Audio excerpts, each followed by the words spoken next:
Tekken 8 Season 2 is just around the corner and the developers have done another Tekken Talk Live.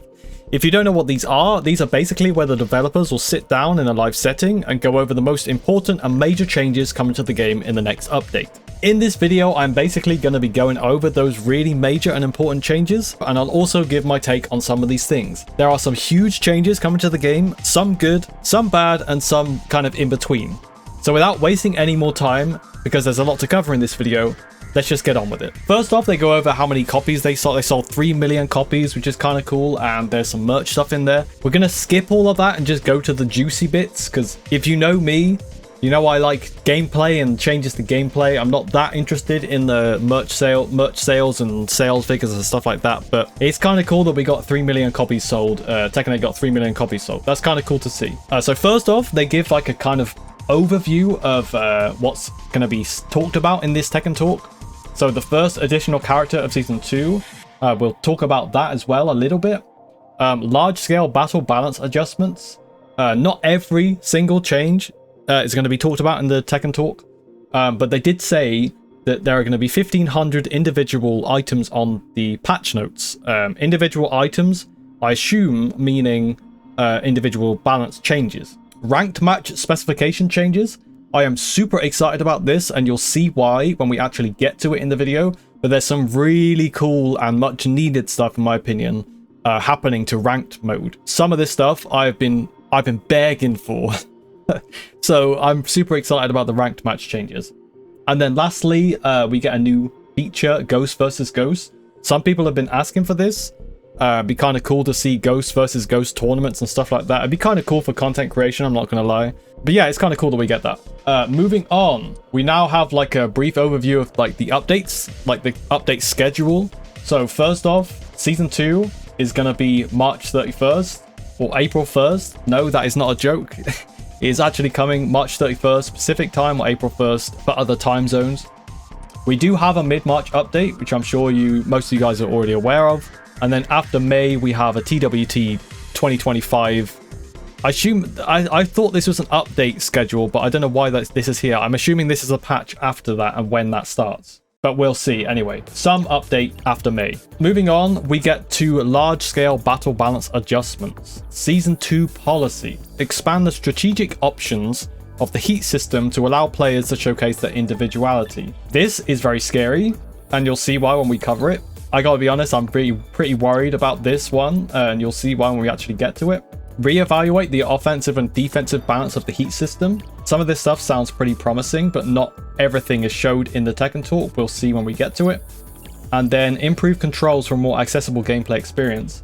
These are where the huge system changes actually come into play, and we'll talk about them when we actually get to it. But there are some huge changes in terms of like system mechanics that we'll talk about. First off, we're going to talk about the expand the strategic options of the heat system. So now it's going to be possible to perform a heat smash and heat burst from certain characters' unique stances. And we're going to be able to go into full crouch after landing a heat engager by inputting, it says 1, 2, and 3 here, but it's actually down, back, down, and down, forward.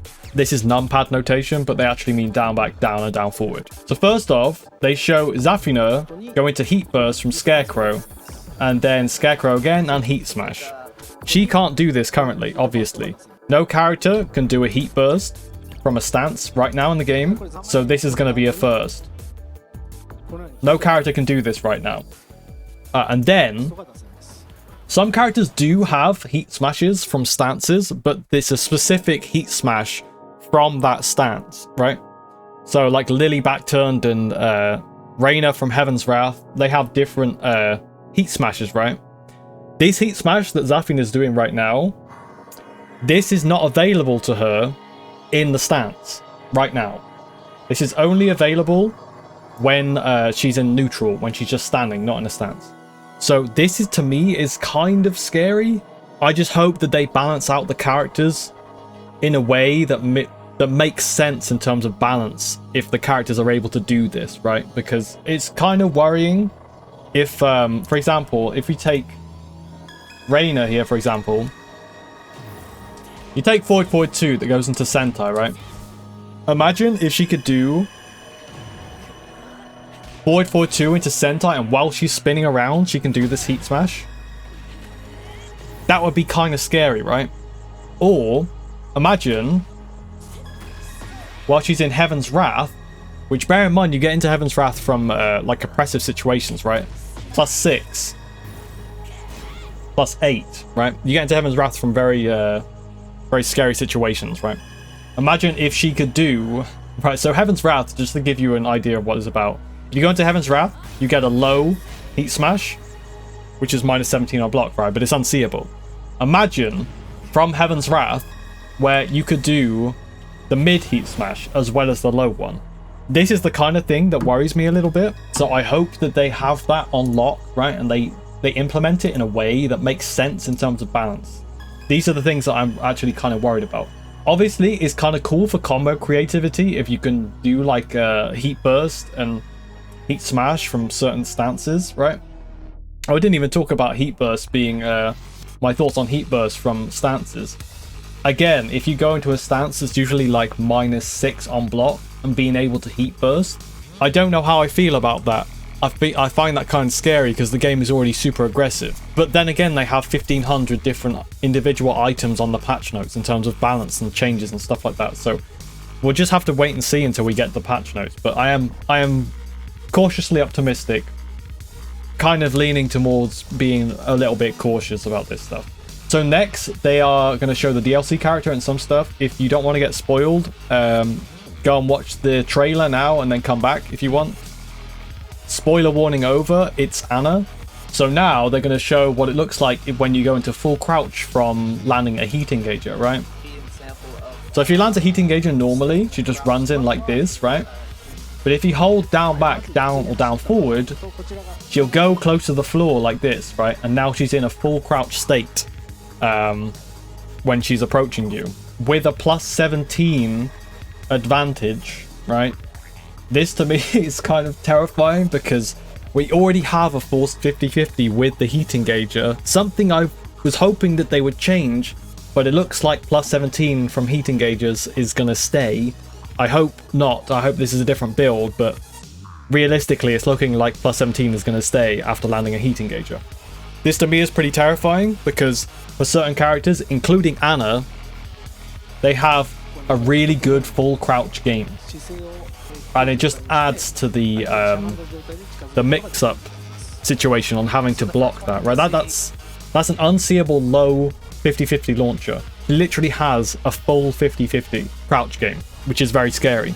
And for certain characters, this is going to be, like, in my opinion, kind of too good. Like slide characters like Law and Shaheen. This is going to lead to some really obnoxious situations in the game. Again, unless they balance the characters out properly, and this makes sense in terms of balance. And it's actually fun to play. We want the game to be really fun to play and also fun as a defender, not just the attacker, right? So I hope that they have this down, and I really do hope, in the back of my mind, I'm really hoping that it's not +17 for heat engagers. And this is just a different build to the build we're actually going to get when Season 2 drops. The one silver lining we have for this, I think, is that you can actually see like a different animation when somebody's going into full crouch. So you see Anna's like really low to the ground here. If she does a heat engager normally, there you go.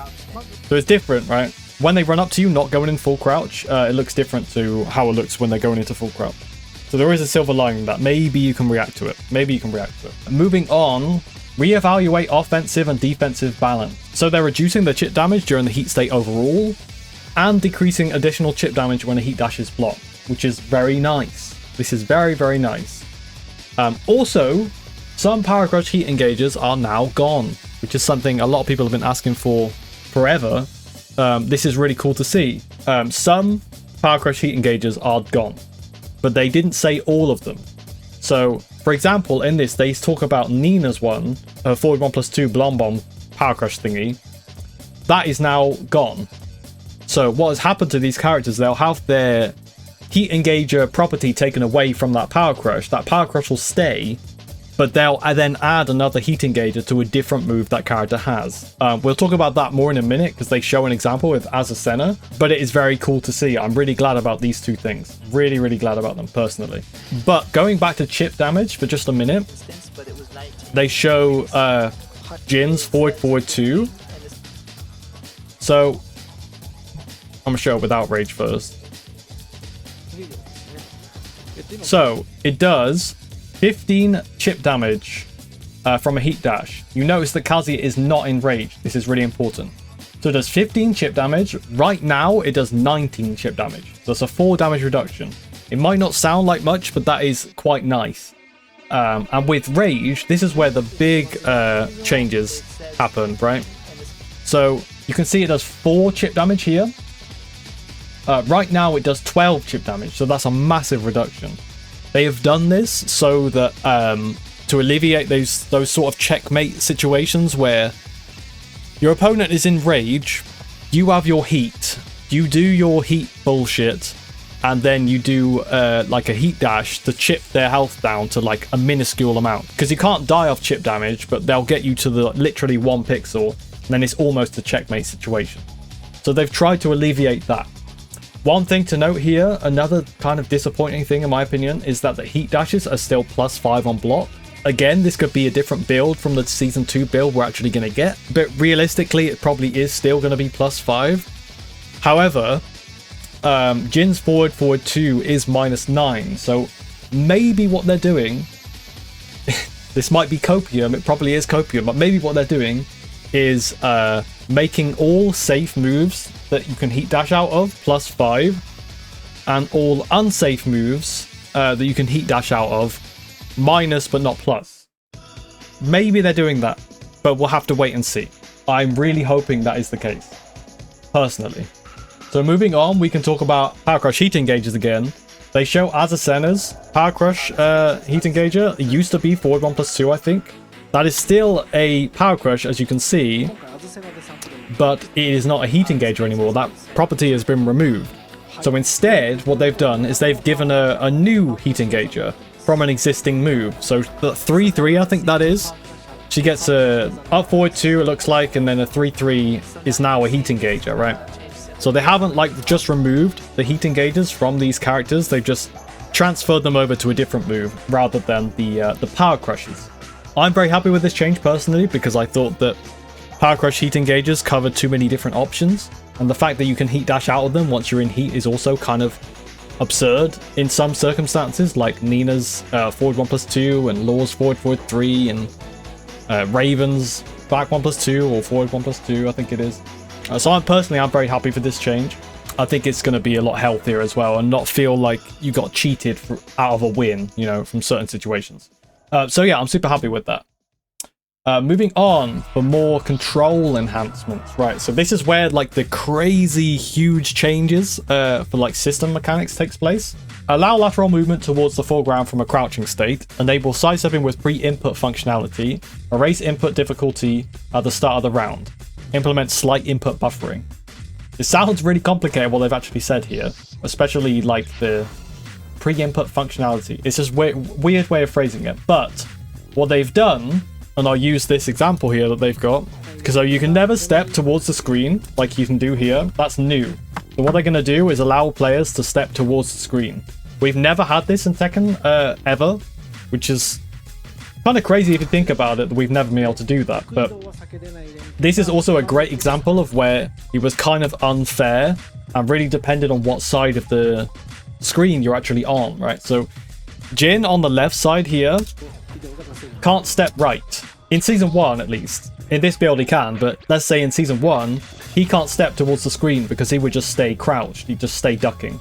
This means that on player 1 side, because he can't step to the right, he can't step Dragunov's while standing 4. He can do this on player 2 side, because if you eat it down 2 on player 2 side, you can step away from the screen, which is stepping Dragunov to the right. So, to be honest, I'm very happy with this change. I've thought about it quite a bit, and it's kind of stupid that we've never been able to do this.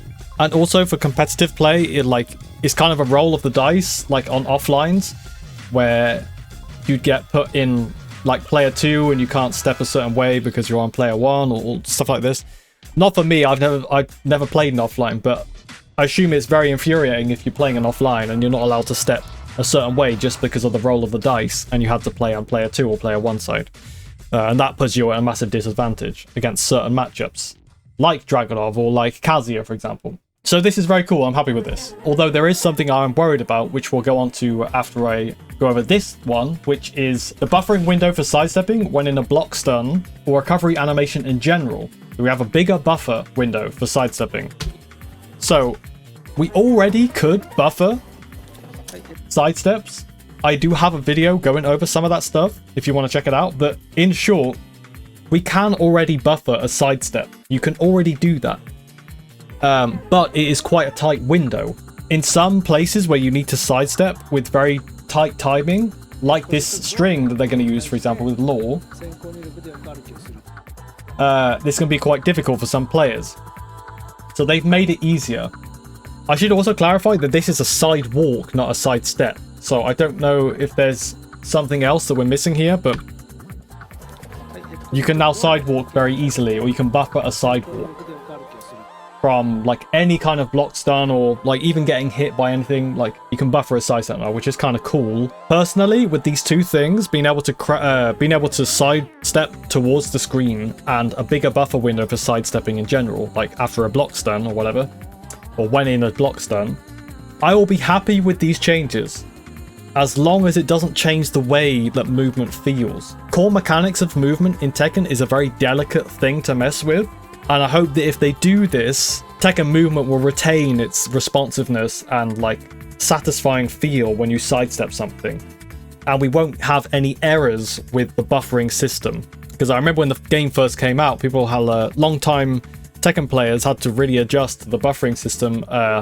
with the while running mechanics being much easier, and like certain buffering things, it became a thing where you might get some misinputs. You might fuck up your inputs because of the buffer system. I really hope that they're not going to fuck with movement like this, or that these changes isn't going to fuck with the movement. If they don't fuck with the movement, I'm happy with them. Although, like, being able to time a sidestep correctly is a skill thing, so it does take away a little bit of skill.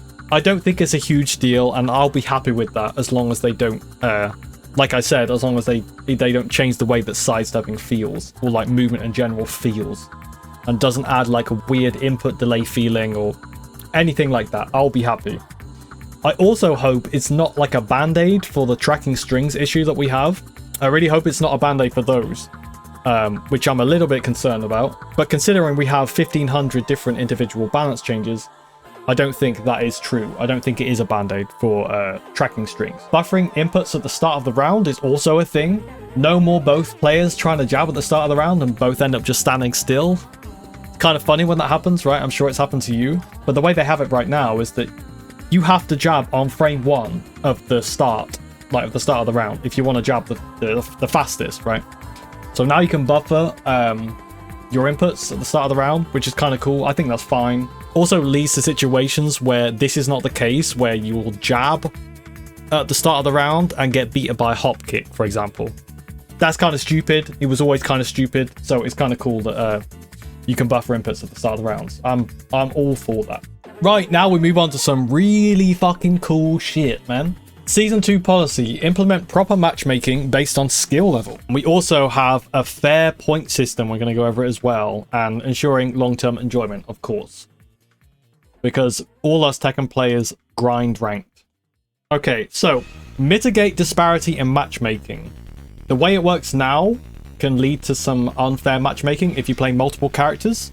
We'll talk about that in the next slide they have.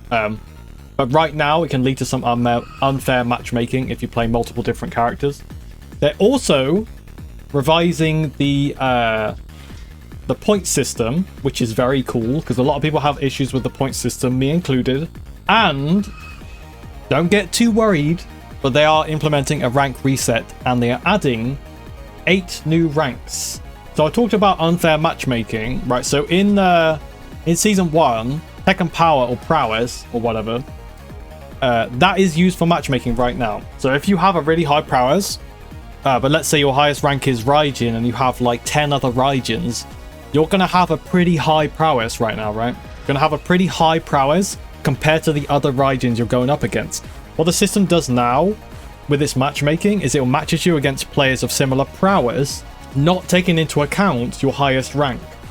This is now going to change.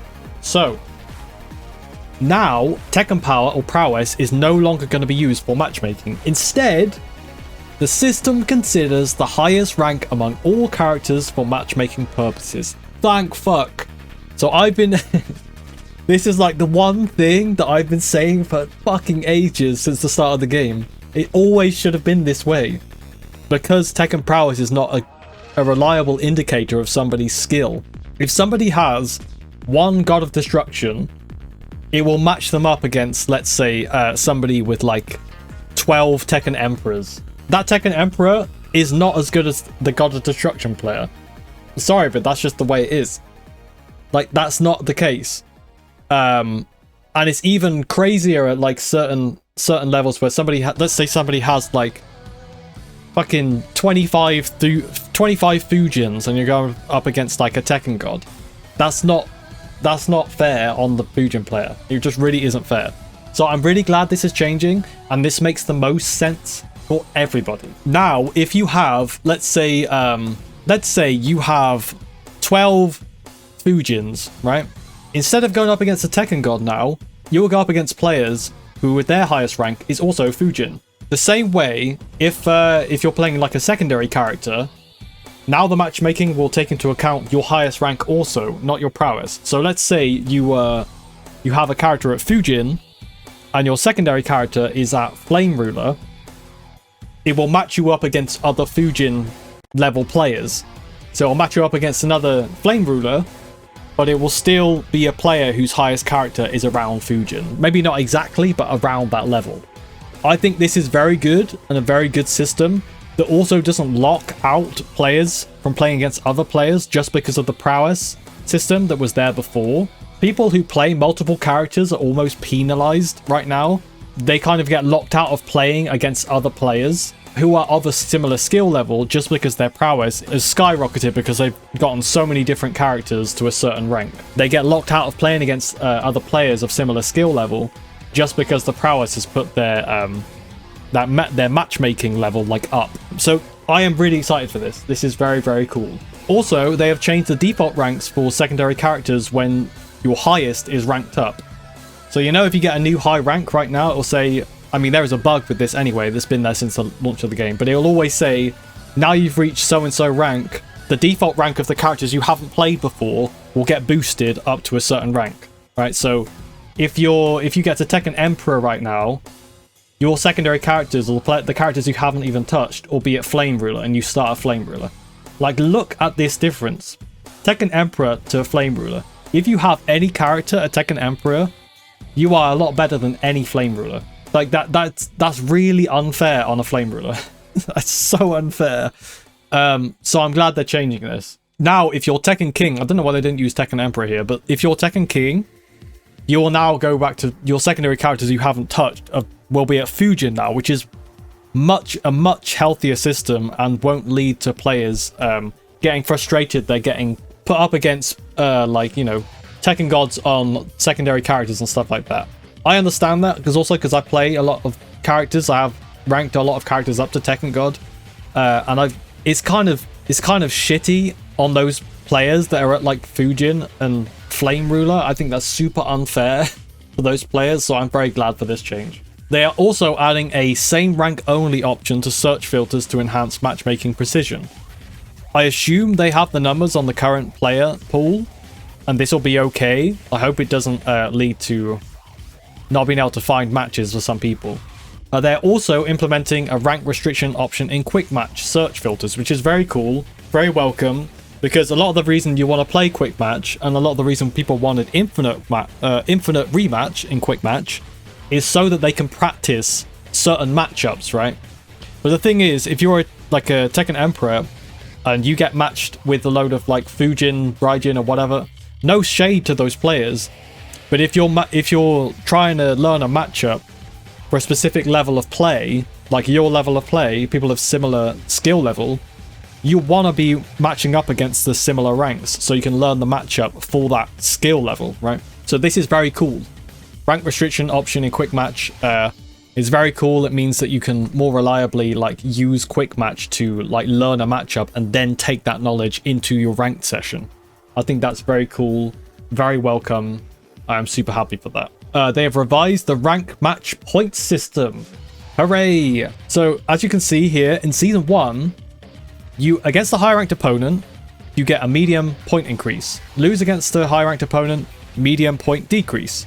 Against a lower ranked opponent, if you win, you get a small increase. And if you lose against a lower ranked opponent, you get a medium point decrease.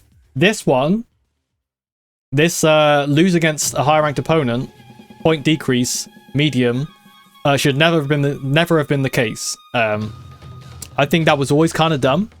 And you should also lose more points for losing against a lower ranked opponent. That literally makes the most logical sense in terms of like a ranked system. So I'm very glad that they've changed this also. So in season 2 now, if you win against a high ranked opponent, you get a large increase in points.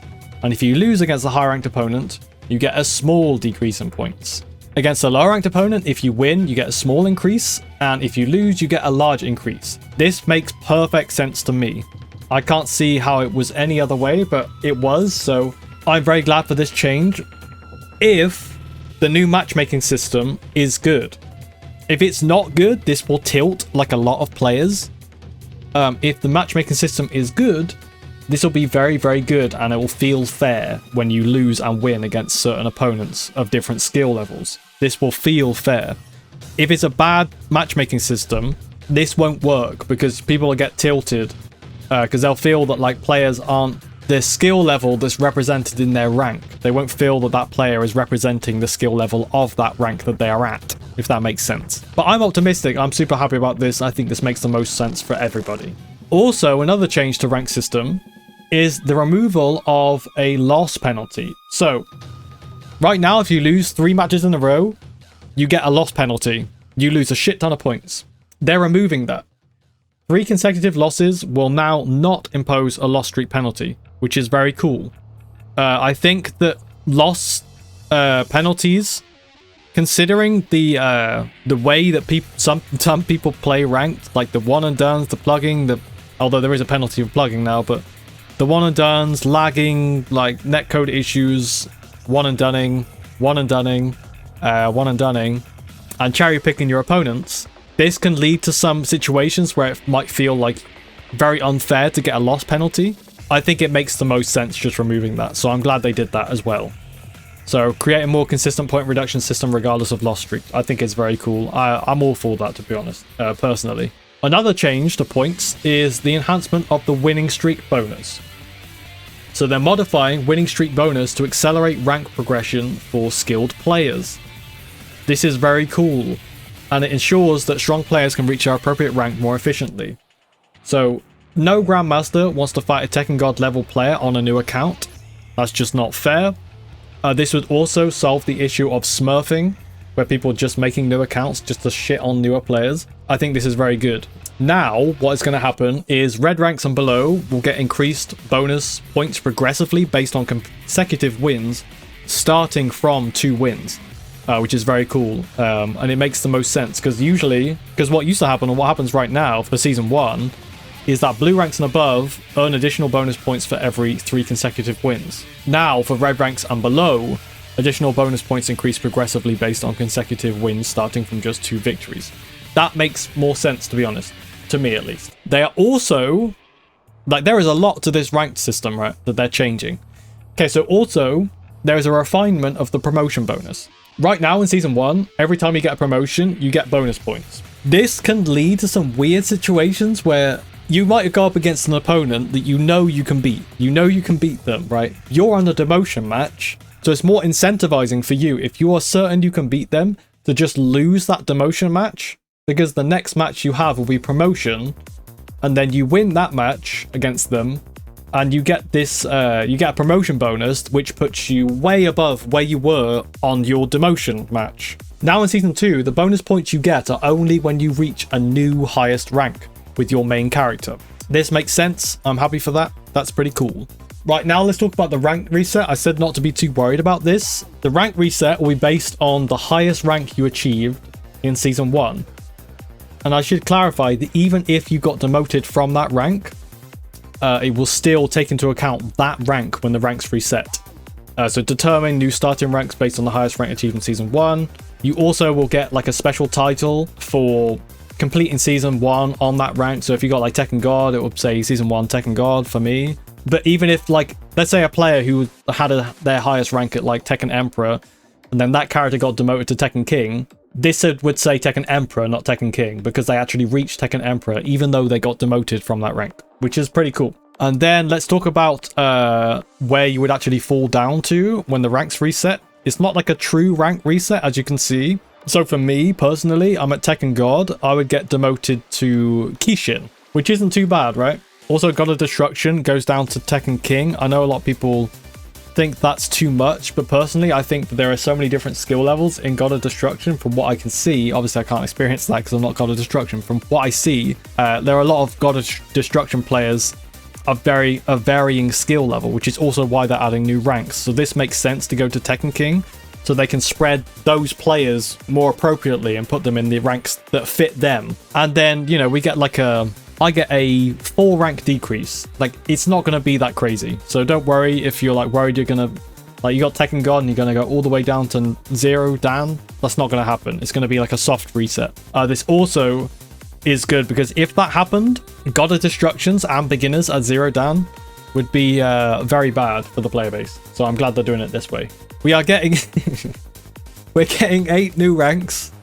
Oh, sorry, I'm laughing because it looks bro. Okay, we get 8 new ranks. We get God of Destruction 1, 2, 3, 4, 5, 6, 7, and then a sideways 8 or infinite. Kind of funny. To be honest, these ranks look kind of shit. I hope that they change them because they don't look that great to me. I actually think this one looks better than the new ones. I think the God of Destruction normal rank, it looks better than these. I hope they change the names of these. They it seems a little bit lazy for them to just call them, oh, I'm at God of Destruction 6, bro. What are you at? Oh, I'm at God of Destruction 3. I hope they change these. But anyway, apparently there's going to be a higher promotion difficulty. There is no info on how it's going to be more difficult. I am assuming like the point system will be more brutal for these ranks, for this climb. That's basically it with the ranked stuff. The only stuff they covered after this was like Ghost versus Ghost stuff. So this will be included in the March update. And then in May, we'll have the new Tekken Ghost Showdown mode. And then in June, they'll add some more functionality and stuff to the Ghost mode, which is kind of cool. You also will be able to direct the Ghost to become more offensive and defensive, which is kind of cool. And in later updates, you'll be able to give like specific instructions during a match, like do a rage art now, for example. Like in a later update, this will be available. And then the last thing that we'll talk about, but not very much, is the TWT kicks off with Evo Japan in 2025 on May 9th. So that is the start for the TWT, which is kind of cool that we get a date for that. So look out for that in the future. Okay, that basically covers everything I wanted to talk about in the video. My voice is going, so I'm going to end the video now. Do me a favor, if you liked this video or found it helpful, leave a like on the video. It really helps me out a lot and boosts the video out to like larger audiences so more people see it. I would really appreciate that. And if you're new here and want to find your way back, hit the subscribe button down below. That is going to be it from me. I'm excited, I'm worried, and everything in between, but I am really curious to see what they do with Season 2, and I really want to get my hands on those patch notes right now. But we can't, so we just have to wait. I hope you all have a good day, much love, and I will see you in the next one.